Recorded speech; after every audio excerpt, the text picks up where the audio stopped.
Well, I thought it was about time I do a 1 year 50,000k review of the Triumph Tiger. It's actually been slightly longer than a year that I've had it, and done slightly more than 50,000 Ks, but yeah, I'll give you a few things about the bike since I've been riding it a while now.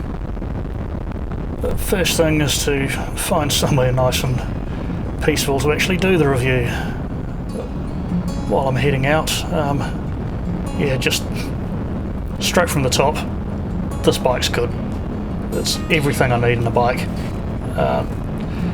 Yeah, on-road, off-road, fully loaded, whether it's dry or wet, hot or cold, it's been a really good bike, and that's really good because I've still got another 4 years of payments on it, so I'm glad that this is turning out to be such an enjoyable ride.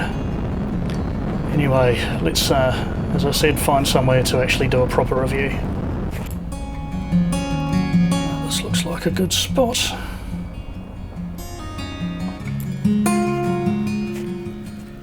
Yeah, straight away, just say it's a nice looking bike.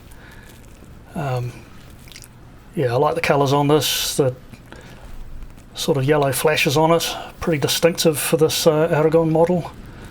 And the only change I've made to the bike is adding the panniers. They didn't come with it.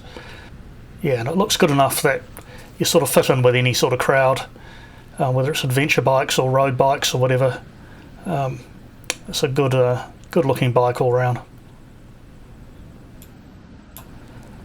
Anyway, quick location change because there's other people hanging around here, so let's move.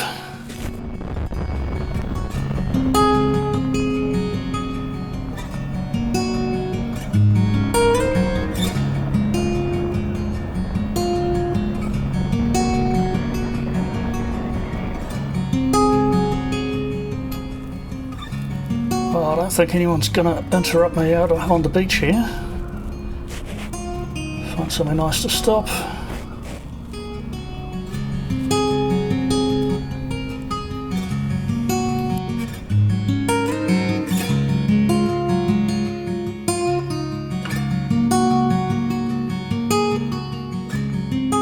Okay, so let's have a look at the bike. Just a reminder of some of the stats for the bike, in case you don't know about these. Tiger 900 rallies and the Aragon Edition, that this one is, which sort of has most of the features of the Rally Pro. A couple of things are missing, but it's got a couple of extras. So yeah, it's a 900cc bike, 94 horsepower, which is plenty for what you need for most things. So it's got the spoke tubeless tyres, front and rear, 21-inch front, 17-inch rear.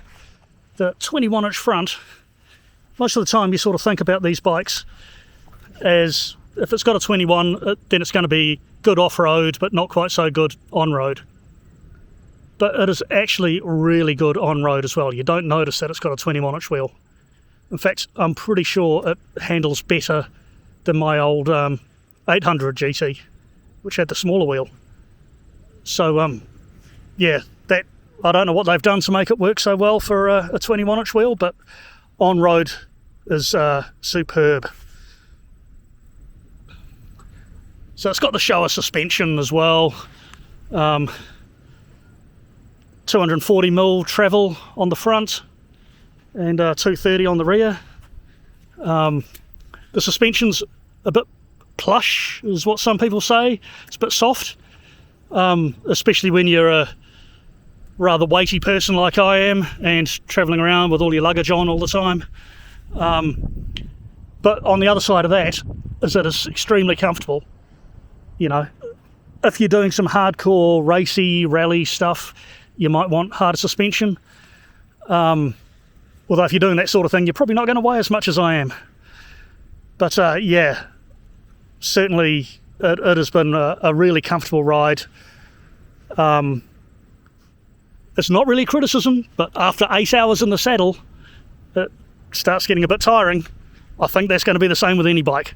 So the fact that it takes 8 hours to actually start noticing anything is, I think, suggests it's a nice, comfortable bike.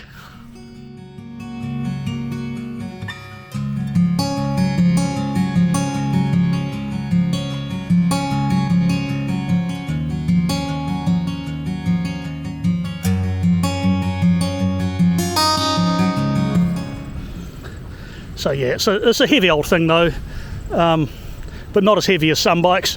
200 kg dry and 20 litre tank, so you know that'll be 220 wet, or more than that when you've got the oils and everything as well. So yeah, it's sort of heavyish. It's a mid-range bike. It's certainly not going to be as heavy as a 1200 or the sort of new 1300s that BMW got.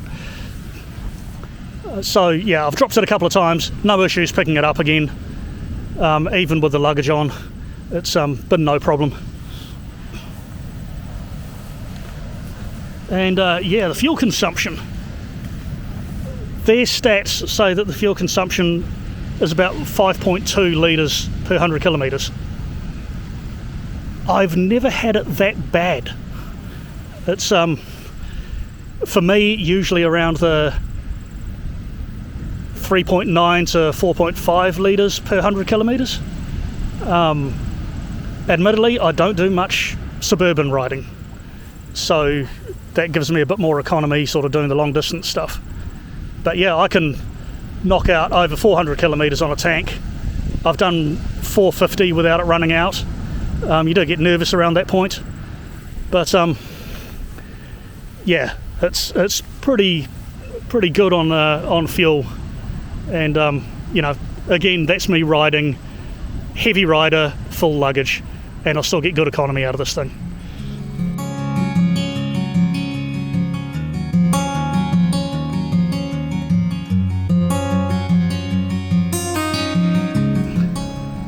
Yeah, but the seat setting's pretty good. You can adjust the seat height to a couple of different settings. I've got it on the lower setting at the moment because when I did a little bit of off-roady sort of stuff, I hit one point where I wanted to put my feet down and couldn't.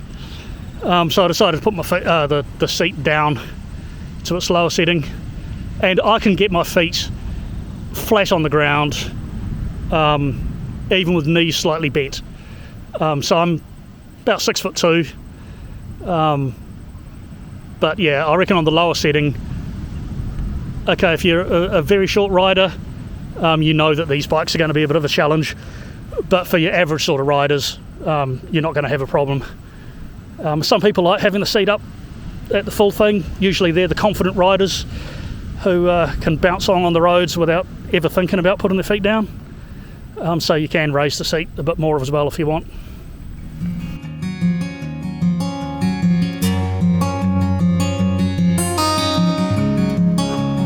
So yeah, the only niggles I've got with the bike, only niggles. One time when I came off, this little switch broke off.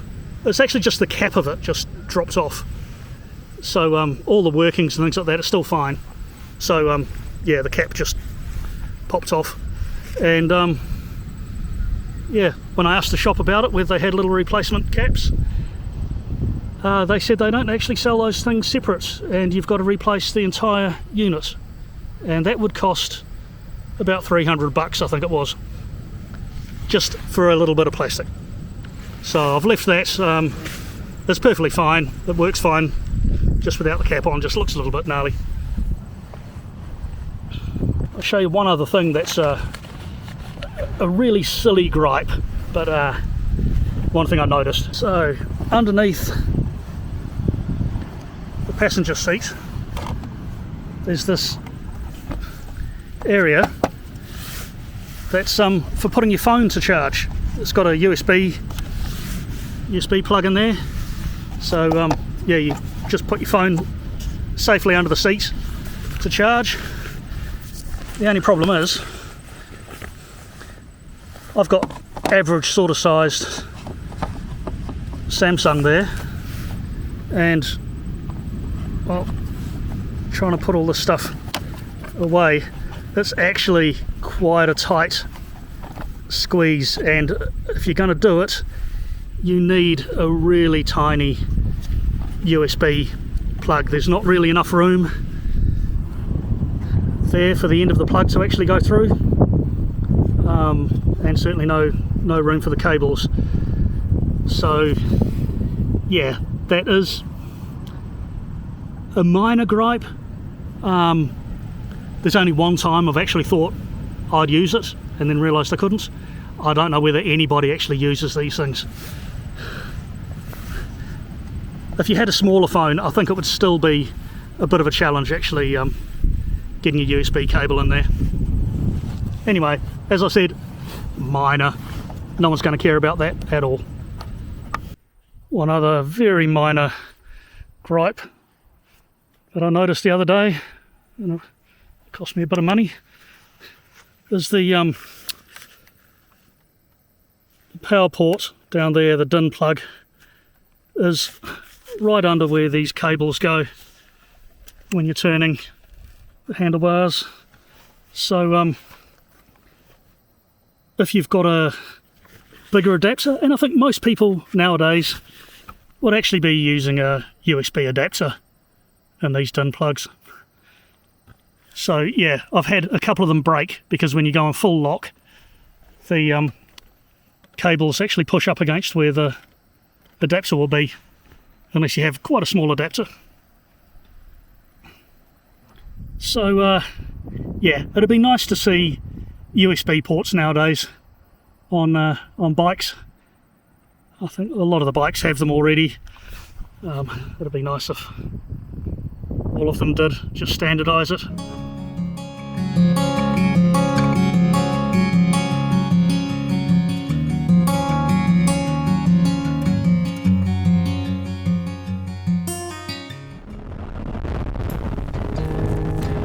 So as I said before, the ride comfort is pretty good.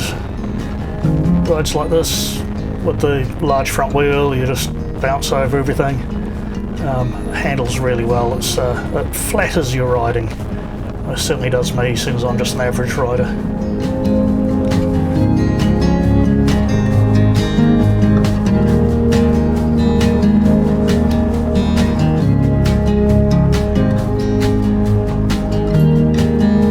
I've had a few people ask me about tyres on this bike as well, and I don't really know a huge amount about tyres. I'm not the sort of rider that really is that sensitive to them, but I know the Scorpions, when I had those, the Scorpion STR, they were really good. I had some EO7s, but they wore out quickly. EO7s would be good on this sort of road actually though, when it's muddy. Sort of Anarchy Adventure doesn't provide much traction in the mud, but they're great on the road. So yeah, just whatever works for you, I think, as far as the tyres. This bike has quite a few options.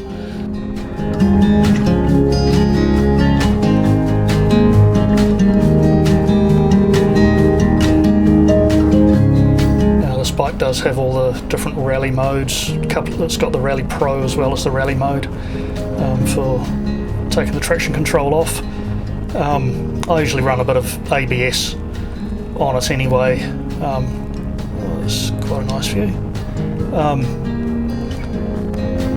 Yeah, so a bit of ABS on it. I'm not a good enough rider to go totally without that, so I still have some safety there, and it seems to respond pretty well, even on these slightly muddy roads. You know, slightly greasy, it lets you slip around a bit, but still makes you feel safe. Yeah, it does have the thing where you've got to stop to turn traction control off or on. Not much of a problem, because whenever I do it, if I'm going frequently between gravel roads and sealed roads, I'll just leave the traction control off, seeing as I do run that ABS all the time, so I still have some safety. The ABS, I have noticed, kick in when I'm stopping at traffic lights. Seems to jitter a little bit in those situations, but that's the only time I've actually noticed it kick in. So I assume it's doing its job. It certainly hasn't been interfering with my ride. So to wrap up, yeah, this is a really good bike. Does everything I could possibly want it to, way beyond my capabilities. And yeah, I'll definitely get one again. And in fact, if Triumph listen to this and want to give me a brand new 900 Rally, I'll definitely say yes. Anyway, I hope someone finds this review useful. If you've made it this far, hopefully there's some good info in there for you. If not, I've enjoyed my day out. Nice riding this bike. Anyway, thanks for watching, and I'll see you later.